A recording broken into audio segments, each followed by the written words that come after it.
खुलुमबाय बे समाव बडोलेण्ड इंखं टेलिभिजननि स्टुडिअ आं मिथिका नार्जारी दिनै फुंबिलिनि गाहाय रादाबफ्राव दङ। बेथन बांहोनो दुलाराय आसाम सानजौफुनि आदार जाहोग्रा इउनियना खुद्रिसारदों। थिपकायाव पर्बतजरा ब्लक बीपीएफ दोलोआ ब्लक लेभेल बुथ कमिटि दादों। चिरांनि राइन' स्पर्टिं क्लाब एन्ड लाइब्रेरि फोथाराव नैथि एएसपिएल 2023। मिरुनि मन्त्रि सर्बानन्द सन'वाला दुधनैयाव 50टा बिसना गोनां आयुर्वेदिक हस्पिटालनि अन्थाइ खाम्फा बेखेवदों। मिरुनि मन्त्रि रामेश्वर थेलेनि कनभयआ जागिरदआव जाब्रबथाय जादों। ड्राइभारजों लोगोसे 4 गार्ड जोखोम। बरपेटानि गंसे सना गलानियाव सना बायग्रानि रां आरो बेगखौ सिखावा लांदों।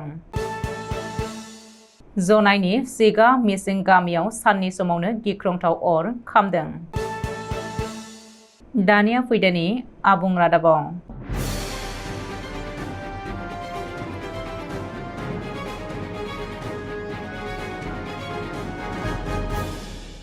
बाक्सा जिल्लानि सदर मुसलपुर जिल्ला मिरु मावख'नि लांगोनायाव शुक्रबारखालि फरायसालियाव सानजौफुनि ओंखाम संग्रा दुलाराय आसाम सानजौफु ओंखाम संग्रा इउनियन बाक्सा जिल्ला कमिटिया मोनसे खुद्रिसारनाय हाबाफारि लानायखौ नुनो मोनो। बे खुद्रिसारनाय हाबाफारिनि गेजेरजों बिथांमोना मान बान्थानि सोलाय दान बान्था आरो 1500नि जायगायाव 10,000 रां दान बान्था होनाय, बेजों लोगोसे खामानि गोमाजानाय ओंखाम संग्रा आइजोफोरनो 3 लाख एककालीन रां मदद होनाय, फरायसालिनि खामानि मावनाय समाव जोखोम जानाय ओंखाम संग्राफोरनो बेसेन लायाजासे फाहामथाय होनाय, बोसोराव 10 दाननि सोलाय 12 दाननि थाखाय मान बान्था होनाय, ओंखाम संनाय खामानिखौ गावारि आफादनो होनायखौ बन्द खालामनाय बायदि दाबिफोरखौ लानानै खुद्रिसारनायखौ नुनो मोनो। मख'जाथावदि गावसोरनि दाबिफोरखौ लानानै आसाम सोरखारनियाव गोसोखां बिलाइ गथायदोंमोनब्लाबो नाथाय आसाम सोरखारा दिनैसिम जेंनाखौ सुस्रांनायनि जेबो राहा लायाखै होननानै अजद लाबोयो।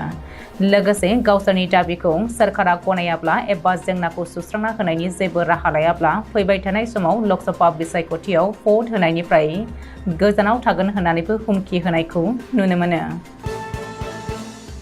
क'क्राझार जिल्ला पर्बतजरा महकुमानि सिङाव थानाय थिपकायाव थानाय पर्बतजरा ब्लक बीपीएफनि मावख'आव सानसेनि हाबाफारिजों शुक्रबारखालि पर्बतजरा ब्लक लेभेलनि बुथ कमिटि दानाय जायो।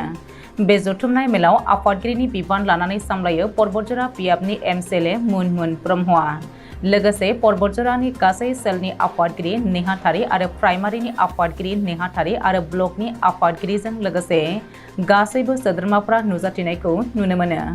मख'नो गोनांदि ओनसोलारि सुबुंफोरजों मोजां खामानि मावफुंनो हानाय बायदि भट मिरुफोराव बुथ कमिटि दानायनि सायाव सावरायनाय जायो होननानै मिथिहोदों। लोगोसे फैगौ लकसभानि थाखाय गासैबो हारि माहारिफोरनि सेल दाफामनायाबो जाफुंजोब्बाय आरो सम सौफैब्लानो होनो हानाय बायदि बीपीएफ दोलोआ थियारि एबा साखा फारा जाखाबाय होननानै फोरमायथिदों। आसामनि दाब दाब जिल्लाफोराव खुंफुंजाबोनाय बायदिनो शुक्रबारखालि चिरां जिल्लानि सिङाव थानाय थाइखाजरा राइन' स्पर्टिं क्लाब एन्ड लाइब्रेरिनि गेलेग्रा फोथाराव आसाम फुटबल एस'सिएशनजों खुंजानाय आसाम स्टेट प्रिमियार लीग 2023 जोलुर गेलेनाय बादायलायनाया इउनाइटेड चिरां दुवार आरो खोरोमदाव एफसिनि गेजेराव जानानै थाङो। फिथाइ बायदियै इउनाइटेड चिरां दुवार हानजाया खोरोमदाव एफसिखौ 4-0 गलाव फेजेननानै देरहासार जानो हादों। बे मेहेरगोनां गेलेनाय हाबाफारियावनो 31 नं सिडली बियाबनि एमएलए जयन्त बसुमतारी आरो लोगोसेनो रायजोनि गेलेमु बिफाननि आफादगिरि नेहाथारिमोना नुजाथिफैदोंमोन। आफां आसामनि राफा हासं ओनसोलाव गवालपारा जिल्लानि दुधनैयाव बृहस्पतिबारखालि मिरुनि मन्त्रि सर्बानन्द सन'वाला मोन 50टा बिसना थानाय आयुर्वेदिक हस्पिटाल लुफुंनो अन्थाइ खाम्फा बेखेवनानै होदों। बे बेखेवनाय हाबाफारियाव मन्त्रि सर्बानन्द सन'वाला गावनि बिबुंथियाव बुंदोंदि दुधनैयाव बे हस्पिटालखौ गायसंहोनो हानानै गाव जोबोद गोजोननाय मोन्दों।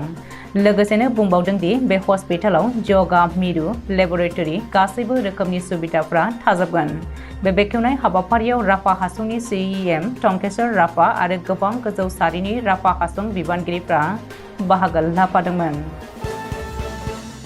मिरुनि रायजो मन्त्रि रामेश्वर थेलेनि कनभय गारिया शुक्रबारखालि मरिगाव जिल्लानि जागिरदआव हरखाब लामा जाब्रबथाय जादों। कनभयनि ड्राइभार आरो 3 जवाना गोब्राबै जोखोम जादों होननानै शिलंआव फोरमायदों। शुक्रबारखालि जेब्ला मिरुनि मन्त्रि रामेश्वर तेलिया कनभयनि जोहै काजिरङानिफ्राय गुवाहाटी फारसे फैबाय थादोंमोन अब्लानो बे लामा जाब्रबथाया जादों। आथिखालाव जोखोम जानायफोरखौ देहा फाहामसालियाव थिसननानै पुलिसआ नायबिजिरनो लाबाय होननानै मिथिहोदों। बरपेटा टाउननि महामाया जुवेलार्स गलायाव सरबगनिफ्राय सना बायनो थांनाय सासे आइजोआ मानि बेग आरो मबाइल खावजादों। शुक्रबारखालि महामाया जुवेलार्सआव सना बायनो थाखाय आइजोआ गावनि मानि बेग आरो मबाइलखौ साखाथियाव दोनथ'नानै सनाफोरखौ बासिबाय थानाय समाव खाबु मोननानै सिखावआ गासैखौबो लानानै थांदों। अदेबानि गासैबो नुथाया महामाया जुवेलार्सनि सीसीटीवी केमेरायाव ओंखारजोबदों। आइजोआ बरपेटा सदर थानायाव गावनि मानि बेग आरो मबाइल फन गोमानायनि सायाव एफआइआर होबाय होननानै मिथिहोदों। धेमाजि जिल्ला जनाय सिगा मिसिं गामिनि थागिबि बिलासिं दलेनि थाग्रा न'आव शुक्रबारखालि साननि समावनो मोनसे गिख्रंथाव अर खामनाय जाथाय सोमजिदों। मिथिनो मोननाय बायदिब्ला बिलासिं दलेनि न'आव रावबो गैयै समाव ओंखाम संग्रा खथानिफ्राय बेरदेरनानै न'नि लाख रांनि सम्पति खामनानै सेवहांगार जायो। जाथाय थिलियाव जनाय अर खोमोरग्रा बिफाना हरखाबै नुजाथिफैनानै खोमोरनो हायो। दासिमहालागै अर खामनाय जाथाया माबोरै जानाय मिथिनो मोननाय जायाखै। दिनै फुंबिलिनि रादाबा एसेनोसै। गोजोन्थों।